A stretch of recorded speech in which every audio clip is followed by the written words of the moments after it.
So I'm generally not a big spender. I don't consider myself to be a very materialistic person. I'm not easily impressed by fancy things. And if anything, I think I tend to lean more towards the side of skepticism when it comes to expensive purchases than not. I'm always asking, like, is that actually necessary? Is that actually worth the money? And in a lot of cases, for me, the answer is no. With that said, there have been some things over the years that I've splurged on, which in my opinion have been completely worth it and then some, and I want to share them with you in this video. So we're going to be going over 8 expensive items that I think are completely worth the money. And just before we jump into it, I do want to quantify what I mean when I say expensive, because obviously that's a very subjective term. So when I say expensive, generally I'm going to be referring to the fact that there are cheaper options available for this product. There's probably a cheaper solution on the market if that's what you're after, but that at least in my opinion, it is worth spending a little bit more on. And with that out of the way, let's jump into the first item, which is a cordless stick vacuum. Oh hey, I didn't see you there. So this is my cordless stick vacuum. And as you guys may know, I actually have a robot vacuum that I've been using for years, which I absolutely love. But if you've ever used a robot vacuum, then you know that unfortunately, they don't fully excuse you from needing to manually vacuum as well.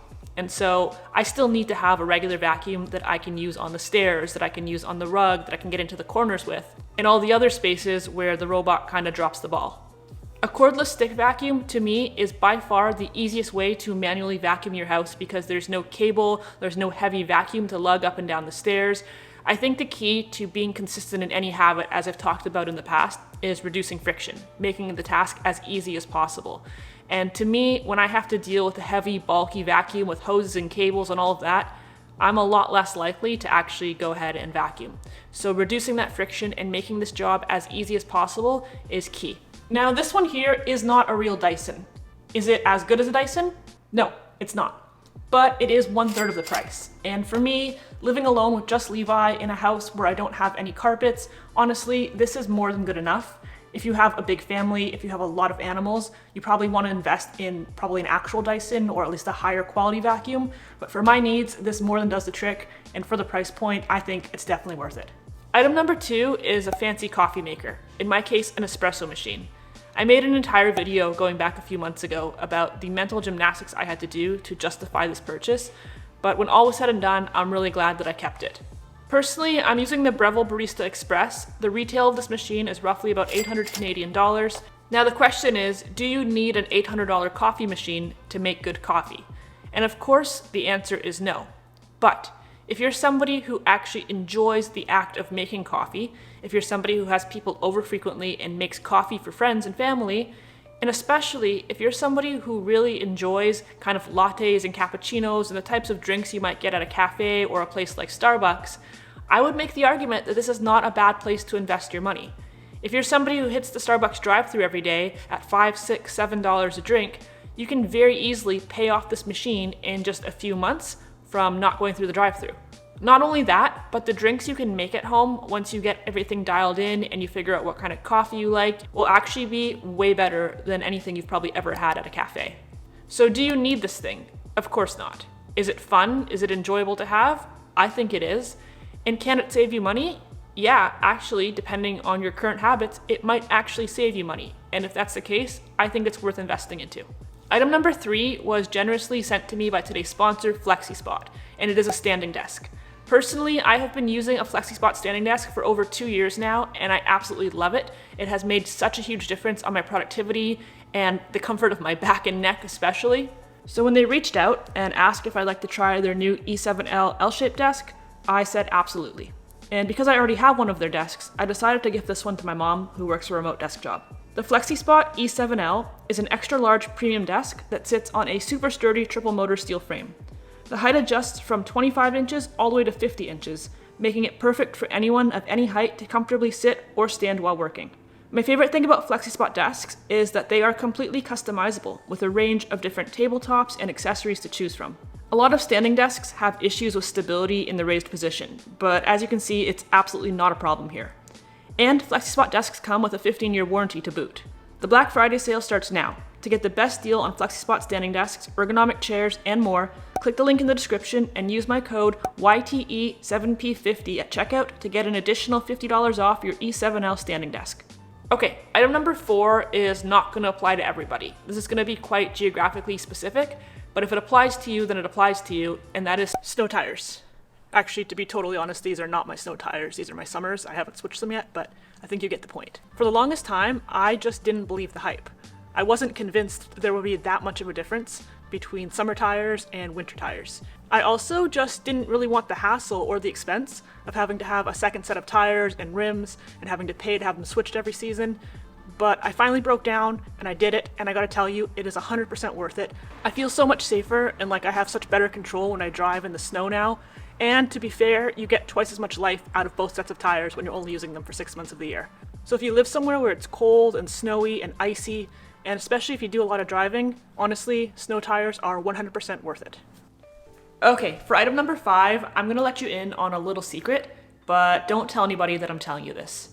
The secret weapon of every grown-up emo kid who refuses to give up their Vans or their Converse are these orthopedic shoe inserts. I feel like I just gained like 4 more gray hairs for admitting that. True story, I have had back problems my entire life. I have had a sore back since I was like old enough to walk. I don't know why that is, I've just always had back problems. And it really started to escalate, especially in my lower back when I was in my late teens and early 20s. I just had like this constant aching pain in my lower back all the time. And then at some point along the way, I got a pair of custom orthotics.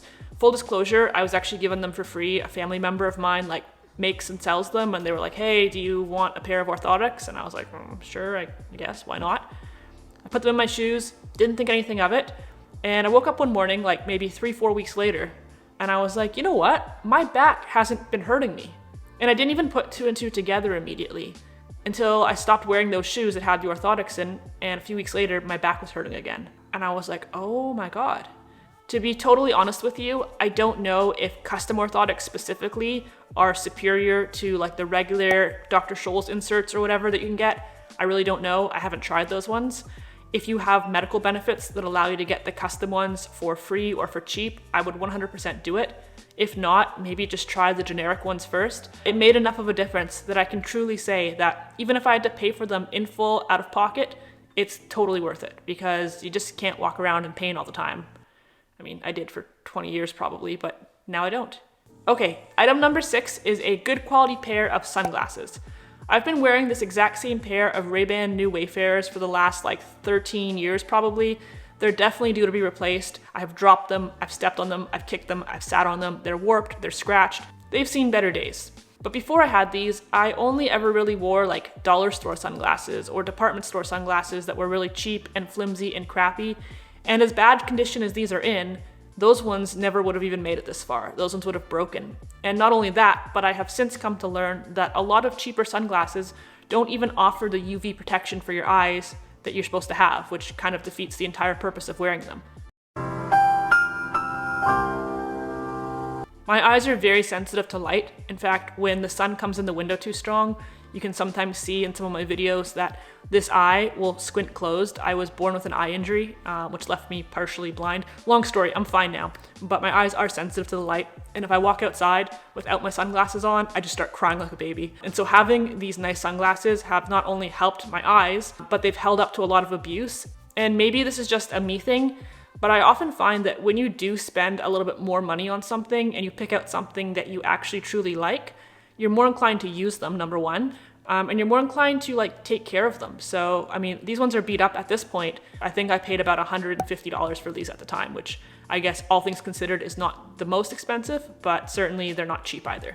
Okay, item number 7 is one that I held out on for a long time because I just didn't get the hype until I got them, and that is wireless earbuds. For a long time, I just didn't really see the point. I had the wired earbuds that come with the iPhone. They were fine. I had nicer headphones for when I actually want to listen to music, which were also wired. They were fine. But using the earbuds, especially just for like phone calls or listening to podcasts, I didn't see the benefit of having the wireless ones until I got a pair of AirPods. But now that I have them, I can't go back to the wired kind. Unlike wired headphones, these things obviously can't snag on cabinets or corners and rip out of your ears. For me, the biggest benefit is that I can set my phone over on the counter, plug it into charge, and then just walk around with my earbuds in on a phone call without having to be tethered to the wall, which is really nice. Do you specifically need the Apple brand AirPods? No, you don't. There are probably better earphones on the market for less money that are made by other companies, or ones that are comparable and cost less because you're not paying for the branding. And so I would encourage you to do your research and pick out whichever ones make the most sense for you. But I will say that if you're in the Apple ecosystem, if you use a Mac, if you use an iPhone, if you use whatever other Apple products, the way that these sync so seamlessly really is a nice extra feature to have. But if you have not yet jumped onto the wireless earphone train, 10 out of 10, highly recommend it. It really is a luxury that you don't need, but it is very nice to have. And finally, the 8th item on this list, to me, is the holy grail because it involves my absolute favorite thing in the entire world, and that is sleep. And this is the Philips Wake Up Light Alarm. This is gonna sound ridiculous, but I'm just gonna be totally honest and put it out there.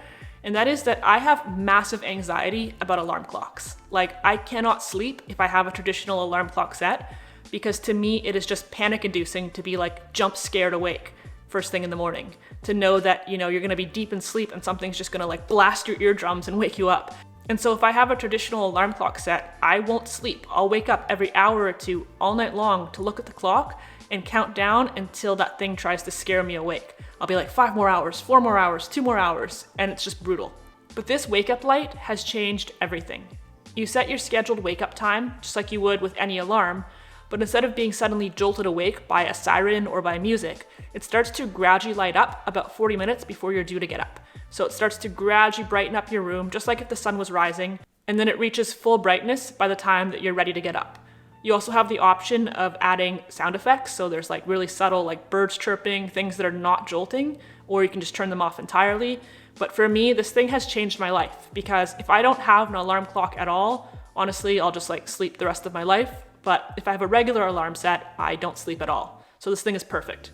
I think it sells for about $150, but to be honest, I would gladly pay twice that because it has just been by far one of the best purchases that I've ever made. So there we go. That is my list of 8 expensive items that I think are totally worth the money. As I mentioned at the start, pretty much all of these items do have cheaper alternatives available on the market. There are things you can buy that are less expensive that will do a similar job. But at least for me, all of these things have given me such a good ROI that investing into them and splurging a little more on them has been more than worth it.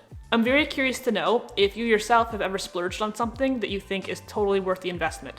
If so, drop a comment down below and let me know what that item was and how it changed your life. And in fact, I'm actually thinking about making a follow-up to this video talking about inexpensive items that are life-changing, things maybe under $50. If that's of interest to you, let me know in the comments and maybe I will make that video in a couple weeks. If you enjoyed this video at all, please go ahead and hit that like button. Feel free to subscribe if you haven't done so yet. You can follow me on Instagram at according_to_Nicole. Other than that, take care, have a good one, and I'll see you next week.